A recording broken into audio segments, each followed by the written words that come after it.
বন্ধুরা তোমরা সবাই কেমন আছো? আশা করি সবাই ভালো আছো। অভিজিৎ ব্লগের নতুন একটি ভিডিওতে তোমাদের স্বাগত। তো তোমরা যারা চ্যানেলে নতুন, চ্যানেলটাকে সাবস্ক্রাইব করে দিও।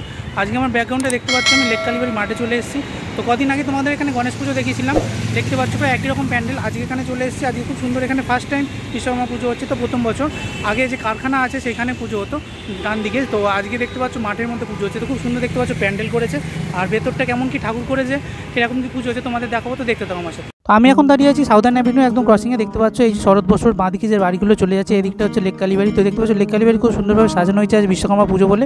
আর লাইটটা দেখতে পাচ্ছ খুব সুন্দর দেওয়া হয়েছে। তো এখানে যে কোনো পুজোতে খুব সুন্দর সাজানো হয় লাইট দিয়ে। আর এই যে লেক কালীবাড়ির উল্টো দিকে দেখতে পাচ্ছ হরিপদ চক্রবর্তী যে উদ্যান, এখানেই হচ্ছে লেক কালীবাড়ির যে পার্ক, এখানেই সমস্ত রকম পুজো হয়। তো দেখতে পাচ্ছ এখন চলে এসেছি পরিবেশ সুরক্ষায় লেক কালীবাড়ি লেখা রয়েছে এখানে বোর্ডে। আর এই হচ্ছে লেক কালীবাড়ির যে বিশ্বকর্মা পুজো এবারে, তো সেটা প্রথম বছর হচ্ছে, তার দেখতে পাচ্ছ ব্যানার লাগানো রয়েছে। তো চলো এবার পার্কের ভেতরে ঢোকা যাক। তো পার্কের ভেতরে ঢুকতেই তোমরা যেটা দেখতে পাবে, তো এখানে দেখতে পাচ্ছ হরিপদ চক্রবর্তী অর্থাৎ যিনি লেক কালীবাড়ির প্রতিষ্ঠাতা, ওনার মূর্তি রয়েছে। আর তার ঠিক বাঁ দিকে যে রাস্তাটা চলে গেছে পার্কের মধ্যে দিয়ে, তো এইটা সোজা একদম প্যান্ডেলে চলে গেছে। তো দেখতে পাচ্ছ খুব সুন্দর দুদিকে সাজানো পার্কের। আর পার্ক থেকে একটু এগিয়ে গেলে এই যে পাথরের রাস্তাটা আছে, এটা ধরে এগিয়ে গেলেই তোমরা যে প্যান্ডেল সেটা পেয়ে যাচ্ছ। দেখতে পাচ্ছ খুব সুন্দর বড় প্যান্ডেল করা হয়েছে। তো এই হচ্ছে লেক কালীবাড়ির উল্টো দিকে যে হরিপদ চক্রবর্তী পার্ক, সেখানে দেখতে পাচ্ছ সারা বছরই পুজো হয়। আর এখানে দেখতে পাচ্ছ খুব সুন্দর এবছর প্রথম বিশ্বকর্মা পুজো, তো তার প্যান্ডেল করা হয়েছে। তো খুব সুন্দর দেখতে পাচ্ছ প্যান্ডেলটা সাজানো হয়েছে। তো চলো এবার প্যান্ডেলের ভেতরে ঢোকা যাক। তো দেখতে পাচ্ছ এখন প্যান্ডেলের ভেতরে ঢুকছি, আর অসাধারণ দেখতে পাচ্ছ প্যান্ডেলের ভেতরটা সাজানো, খুব বড় এখানে ঠাকুর করা হয়েছে। দেখতে পাচ্ছ উপরে দেখতে পাচ্ছ একটা ঝাড়বাতিও রয়েছে।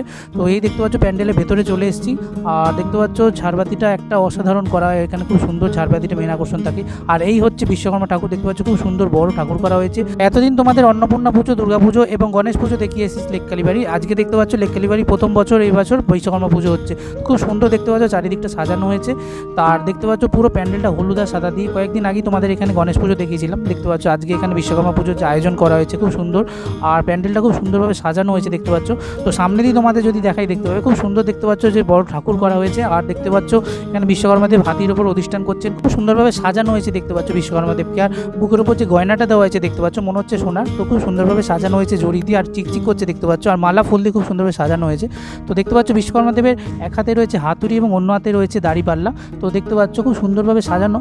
দেব কারিগর বলা হয়, অর্থাৎ দেবতাদের কারিগর, এবং ঠাকুরদের ইঞ্জিনিয়ারও বলা হয় বিশ্বকর্মা দেবকে। তাই জন্য দেখতে পাচ্ছ তার এক হাতে হাতুড়ি রয়েছে এবং অন্য হাতে দেখতে পাচ্ছ দাড়িপাল্লা রয়েছে। তো যেহেতু দোকানদারেরা দাড়িপাল্লা ব্যবহার করে, তাই জন্য দেখতে পাচ্ছ খুব সুন্দরভাবে এখানে দাড়িপাল্লা রয়েছে। আর ঠাকুরটা দেখতে পাচ্ছ ওপরে যে ঠাকুরের মুকুটটা দেওয়া হয়েছে অসাধারণ সুন্দর। তো খুব সুন্দর দেখতে লাগছে ঠাকুর। অন্য পুজোতে লেক কালীবাড়িতে দেখবে এই যে ঝাড়বাতিটা থাকে, খুব সুন্দর ঝাড়বাতি থাকে। তো ঝাড়বাতিটা দেখতে পাচ্ছ আলো দিয়ে খুব সুন্দর করা হয়, জাস্ট অসাধারণ দেখতে লাগে। পুরো বিশ্বকর্মা পুজো এবছর লেক কালীবাড়িতে ফার্স্ট টাইম করা হলো। আগে কারখানার ভেতরে পুজো হতো। আর এখানে দেখতে পাচ্ছ খুব সুন্দর একটা বড় ঝাড়বাতি করা হয়েছে গোল্ডেন কালারের, খুব সুন্দর দেখতে লাগছে। আর পুরো দেখতে পাচ্ছ বড়, খুব সুন্দর চারিদিকে সাজানো হয়েছে, খুব বড় ঠাকুর আনা হয়েছে। আর প্রচুর সুন্দর দেখতে পাচ্ছ সাজানো হয়েছে যে প্যান্ডেলটা। তো এখানে তোমাদের কয়েকদিন আগে গণেশ পুজো দেখেছিলাম, আজকে এখানে তোমাদের যে নতুন বিশ্বকর্মা পুজো হচ্ছে সেটা তোমাদের সাথে শেয়ার করলাম। 2024-এ এসে প্রথম বছর লেক কালীবাড়ির মাঠে যে বিশ্বকর্মা পুজো সেটা হলো। তো এবছর প্রতিমা রূপায়ণে শিল্পী অরুণ পাল এবং তার স্টুডিও অরুণ পাল অ্যান্ড সন। তো যে কোনো পুজো ঢাকঢোল কাশি ছাড়া ঠিক জমে না। তো দেখতে পাচ্ছ এখানে ঢাকিরা এসে গেছে, আর খুব সুন্দর দেখতে পাচ্ছ ওনারা বাজাচ্ছেন।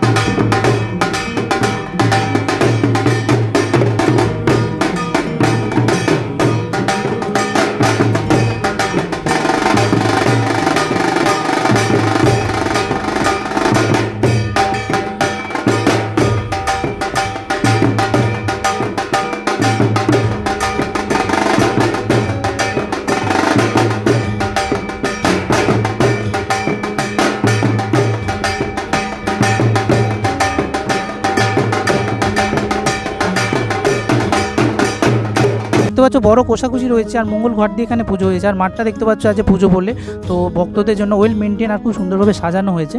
তো এই প্যান্ডেলের একদম উল্টো দিকে হচ্ছে সাউদার্ন অ্যাভিনিউর ওপর লেক কালীবাড়ি মন্দির। তো দেখতে পাচ্ছ প্রচুর আছে ভক্তের আনাগান হয়েছে আজ বিশ্বকর্মা পুজো, তাই জন্য।